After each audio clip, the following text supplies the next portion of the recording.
කලන්තේ කරකැවිල්ලට හේතු මොනවද? මේක තමයි අද මාතෘකාව. ගොඩාක් අයට තියෙන ප්‍රශ්නයක් සහ ගොඩාක් පේෂන්ස්ලා අපෙන් අහන ප්‍රශ්නයක්. වීඩියෝ එක කරන්න කලින් මම කියන්න ඕන මට සපෝට් එකක් විදිහට මේ වීඩියෝ එක ලයික් කරන්න සහ ෂෙයා කරන්න පුළුවන් තරම්. එතකොට මගේ රීච් එක වැඩි වෙනවා පේජ් එකේ. ඒක මගේ පේජ් එකට හොඳයි. හොඳද? එතකොට කලන්තේ කරකැවිල්ල. මුලින්ම කරකැවිල්ල කියන්නේ එකක්, කලන්තේ කියන්නේ එකක්. ඒක පොදුවේ තමයි අපිට කට්ටිය කියන්නේ ඇවිල්ලා. කරකැවිල්ල කියන්නේ වටේ දේවල් කැරකෙනවා වගේ පේන එකනේ. කැරකෙන ගතියක් කියන එකනේ. හරි. ප්‍රධාන වශයෙන්ම කලන්තයට හේතුව තමයි කලන්ත කරකැවිල්ල කියන එකට හේතුව තමයි මම දෙකම පොදුවේ කියන්නම්.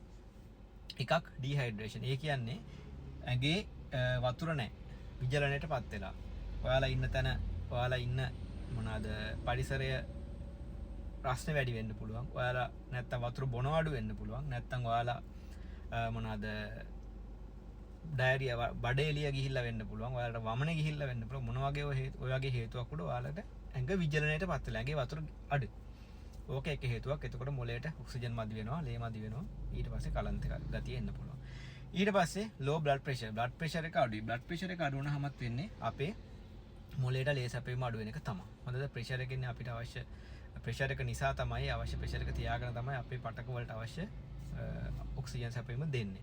එතකොට pressure එක අඩු වෙන්න හේතු ගොඩක් තියෙනවා. ඉතින් අර ඉස්සෙල්ලා කිව්වා වගේ dehydration එක එහෙම නැත්නම් ඔයාලා වතුර බොන අඩු නම් ඒත් pressure එක අඩු වෙන්න පුළුවන්. ඔය හේතු දෙක වෙන්න පුළුවන්. ඊට පස්සේ ඇනීමියා. ඇනීමියා කියන්නේ මොකද? රක්තහීනතාවය. හිමොග්ලොබින් අඩුයි කියන්නේ. එතකොටත් මොකද වෙන්නේ? හිමොග්ලොබින් එක්කනේ ඔයාලා ඔක්සිජන් ගෙනියන්නේ පටක වලට. එතකොට හිමොග්ලොබින් අඩු වෙනවා පටක වලට ඔක්සිජන් මදි වෙනවා. විශේෂයෙන්ම මොළයට ඔක්සිජන් මදි වෙනවා. එතකොට කලන්ත ගතියක් එන්න පුළුවන්. එතකොට ඊළඟට එකපාරට හිටගත්තාම මේ කලන්ත ගතියක් එන එකක් තියෙනවා, ඩිසී ගතියක් එන එකක් තියෙනවා නේද? ඒක මෙහෙමයි.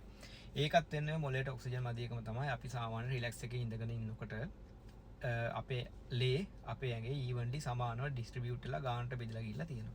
එකපාරට නැගිටිනකොට අපේ මොනවාද අර ගුරුත්වාකර්ෂණයත් එක්ක අපේ බ්ලඩ් පල්ලෙහාට අදින ගතියක් එනවා එකපාරට නැගිටිද්දී. එතකොට එකපාරට පොඩි වෙලාවකට මොළයට ලේ මදි වෙලා ඒක අපේ ඇඟෙන් කම්පන්සේට් කරගන්නවා. කම්පන්සේට් කරගන්නවා කියන්නේ අපේ ඇඟේ අවශ්‍ය මෙකැනිසම්ස් ඇක්ටිවේට් වෙලා ලේනහරවල තියෙන මොනවාද ඩයමීටර් එකේ ලේනහර කන්ස්ට්‍රික්ට් වෙනවා කියලා කියන පොඩි වෙලා ඒ ප්‍රෙෂර් එක මේන්ටේන් කරගන්නවා ටක් ගාලා. හැබැයි මේ පොඩි වෙලාවට අපිට පොඩි DC ගතියක්, පොඩි කලන්ත ගතියක් දැනෙන්න පුළුවන්.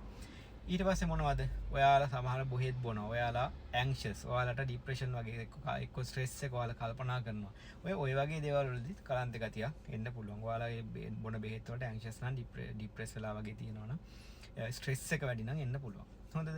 ඊට පස්සේ දැන් ඔයිට වඩා බරපතල හේතු මොනවාද? heart attack වලදී කලන්ත එන්න පුළුවන්. heart එක සම්බන්ධ issues වල heart attack විතරක් නෙමෙයි. heart එක සම්බන්ධ තව issues තියෙනවා. රිද්ම heart එක ගැන රිද්මේ ප්‍රශ්නයක් වෙන්න පුළුවන්. ectopic beats එකේ තියෙනවා. ඒ වගේ අර ගොඩක් හේතු තියෙනවා. heart එක සම්බන්ධ causes තියෙන්න පුළුවන්. හේතු තියෙන්න පුළුවන්. ඔයාලට කලන්ත කරකැවිල්ල එන්නේ. එතකොට විශේෂයෙන්ම දියවැඩියාව අයට ඔයාලා දන්නවනේ. දියවැඩියාව තියෙන patient පපුව කැක්කුමක් එන්නේ නැහැ. එයාලට හිතෙන එක අඩුයි. අනිත් අයට වගේ නෙමෙයි. එතකොට නිකන් කරකැවිල්ලක් විතරක් එන්න බෑ. එතකොට අවධානයෙන් ඉන්න ඕනේ කලන්තයක් කරකැවිල්ලක් ආවොත්. ඊළඟට විශේෂයෙන්ම කරකැවිල්ල කියන එක විතරක් එන්න පුළුවන් එකක් තමයි ඇතුල් කනේ. අපේ ඇතුල් කනේ තියෙන ප්‍රශ්න. ඔයාලට මම ඔය කලින් වීඩියෝ එකක් කරලා තියෙනවා. කනේ බැලන්ස් එක නැති වෙනවා කියන්නේ එකපාරට ඔළුවේ පොසිෂන් එක. කියන්නේ ඔළුව තියෙන විදිය. දැන් ඔළුව මෙහෙම කරලා මේ විදියට කරාම කරකැවිල්ලක් එනවා. ඔන්න කරකැවිල්ලක්. එතන වෙන්නේ කැරකෙනවා වගේ තියෙන vertigo එකක්. හොඳද? dizziness එකක් නෙමෙයි. එතකොට ඕක එක හේතුවක් අපේ කනේ ප්‍රශ්න. එතකොට ඔයාලා ඒ වගේ දෙයක් වුණොත් ENT සර්ජන් කෙනෙක් ගාවට යන්න ඕනේ. එතකොට දැන් අර ට්‍රීට්මන්ට් එකක් කියලා එකක් එක විදිහ එකපාර කියන්න බෑ. දැන් කලන්තයක් කරකැවිල්ලක් කියන්නේ ඔයාගේ ඇඟ විසින් ඔයාට කියනවා ඔයාගේ මොකක් හරි ප්‍රශ්නයක් තියෙනවා කියලා.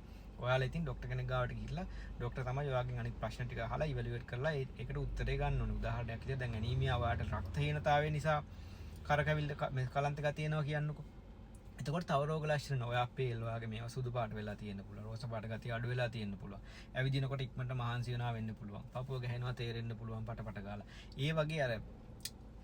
ඒ වගේ එක හේතු වෙන වෙනම අහලා එක දේවල් වලට තව ලක්ෂණ මොනවද කියලා අපි අහලා ඔයාලගේ කරකැවිල්ලට කලන්තට හේතුව මොකක්ද කියලා ડોක්ටර් කෙනෙක් තමයි ඩිසයිඩ් කරන්න ඔයාට ඕන ට්‍රීට්මන්ට් එක මොකක්ද කියලා. ඒ නිසා ඔයාට කලන්තයක් කරකැවිල්ලක් එනවා නම් හොඳම වැඩේ ડોක්ටර් කෙනෙක් ගාවට ගිහලා ડોක්ටර් හම්බෙලා බෙහෙත් ටිකක් ගන්න එක තමයි.